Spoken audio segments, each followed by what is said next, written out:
It's that time again. Welcome to Tesla Shorts Time, daily episode 482. I'm Patrick in Vancouver. Today is May 24th, 2026. There's a lot to cover in Tesla land today. Looking back at 6 episodes from 2026, May 18th, to 2026, May 24th, the stories that mattered, what we learned, and what to watch next. Tesla acknowledged limits in its current vehicle hardware for certain advanced functions. The admission points to broader industry questions about how quickly cars can be upgraded for full autonomy. Suppliers and regulators are now watching how Tesla balances software ambitions with physical constraints. The move highlights tension between software goals and existing vehicle hardware.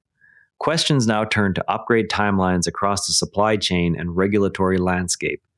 While hardware constraints shape what is possible today, Tesla's global manufacturing plans are also hitting external roadblocks. Tesla has abandoned its proposed manufacturing facility in India after facing multiple regulatory and logistical obstacles. The decision removes a key piece of the company's strategy for deeper penetration into one of the world's fastest-growing auto markets. Without local production, Tesla will continue relying on imports that carry higher costs and potential tariff exposure. The move leaves the company dependent on shipments from other regions. Sales efforts in India will now operate without the cost advantages of domestic assembly. With India expansion paused, attention turns to how Tesla is adjusting software offerings in other regions to support sales. New buyers in Europe can now access full self-driving only through a monthly subscription. Just 2 countries have so far approved supervised full self-driving operation. The policy shift removes the previous outright purchase path that existed in other markets. Tesla is aligning payment structure with regulatory approval timelines rather than hardware capability alone. Subscription uptake will become the next data point once additional countries clear the software. As Europe moves to subscriptions, Tesla is simultaneously rolling out the same supervised software in China to lift demand. Tesla has begun rolling out its supervised full self-driving software in China. The expansion aims to improve the appeal of its vehicles amid slowing domestic demand. Regulators and local infrastructure will determine how quickly the feature gains traction with buyers. The rollout represents a direct attempt to use autonomy features as a sales lever. Success will hinge on approvals and supporting road systems in key cities. While software is being tested in new markets, physical robotaxi hardware is already appearing on roads in the United States. Multiple Model Y vehicles configured for robotaxi duty were photographed in Florida, carrying updated sensor and compute hardware not present on current customer cars.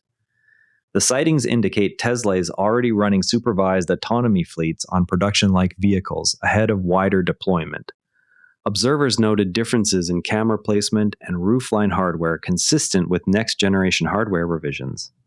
The activity points to ongoing validation work in a new geographic market.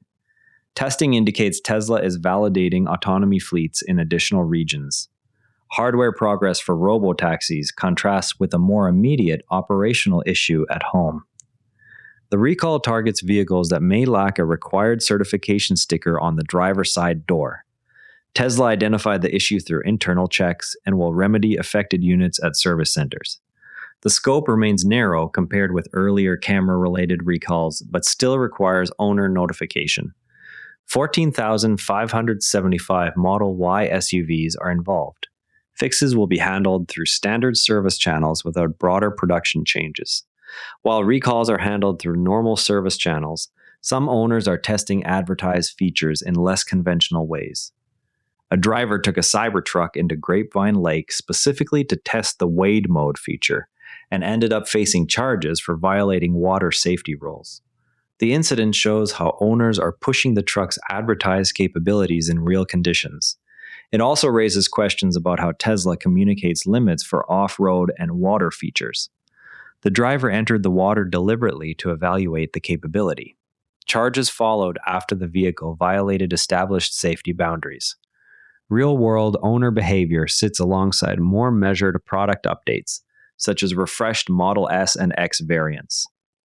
A follow-up post from Tesla offered additional views of the Signature Edition vehicles and confirmed the live stream timing for the Fremont event. The timing suggests an effort to maintain visibility for the refreshed models amid broader lineup changes. Customers watching the stream will see the final handovers in real time. Additional images of the Signature Edition Model S and Model X were released ahead of the deliveries. The event keeps focus on the refreshed flagships during a period of wider product shifts. While flagship models receive attention, Tesla is also quietly exploring service presence in new cities. Tesla has expressed interest in establishing a showroom and service center in Hyderabad. The interest comes despite the earlier cancellation of local manufacturing plans. Focus appears to be on sales and after-sales support rather than local manufacturing. The move continues the thread of adapting market strategy without local production. Physical presence would support vehicle imports and owner servicing in the region. There is a challenge worth discussing around how quickly hardware upgrades can reach the installed base. Tesla's admission on current vehicle limits comes at a time when autonomy ambitions remain central to future plans. The company continues to refine software on existing fleets while preparing next-generation hardware for robotaxi use. Regulators in multiple regions are watching the balance between capability claims and physical constraints.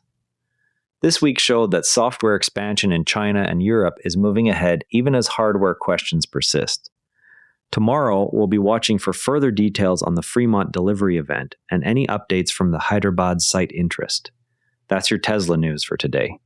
TSLA closed at $426.01, up $8.16, 2%. If you found this useful, a rating or review on Apple Podcasts or Spotify really helps new listeners find the show.